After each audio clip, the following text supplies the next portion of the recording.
The Declaration of Independence, read aloud by Sean Astin. The Declaration of Independence, in Congress, July 4th,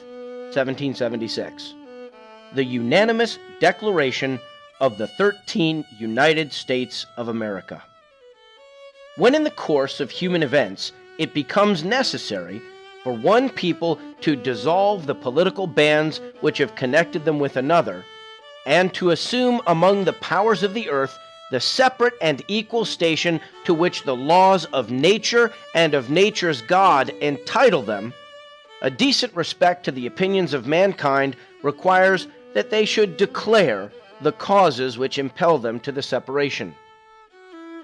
We hold these truths to be self-evident, that all men are created equal, that they are endowed by their Creator with certain unalienable rights, that among these are life, liberty, and the pursuit of happiness,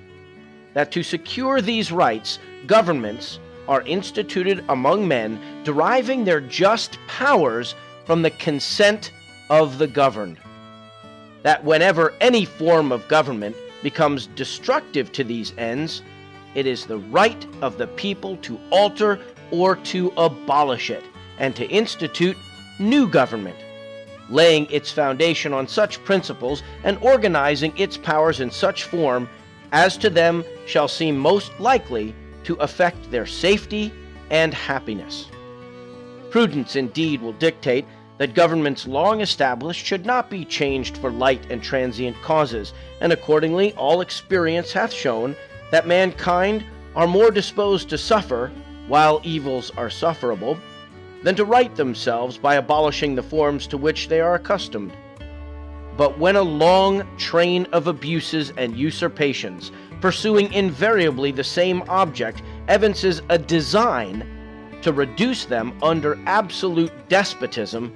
it is their right, it is their duty to throw off such government and to provide new guards for their future security. Such has been the patient sufferance of these colonies, and such is now the necessity which constrains them to alter their former systems of government. The history of the present King of Great Britain is a history of repeated injuries and usurpations, all having in direct object the establishment of an absolute tyranny over these states. To prove this, let facts be submitted to a candid world. He has refused to assent to laws the most wholesome and necessary for the public good. He has forbidden his governors to pass laws of immediate and pressing importance unless suspended in their operation till his assent should be obtained, and when so suspended, he has utterly neglected to attend to them. He has refused to pass other laws for the accommodation of large districts of people,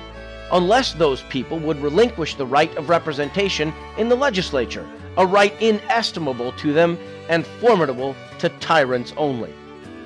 He has called together legislative bodies at places unusual, uncomfortable, and distant from the depository of their public records for the sole purpose of fatiguing them into compliance with his measures. He has dissolved representative houses repeatedly for opposing with manly firmness his invasions on the rights of the people.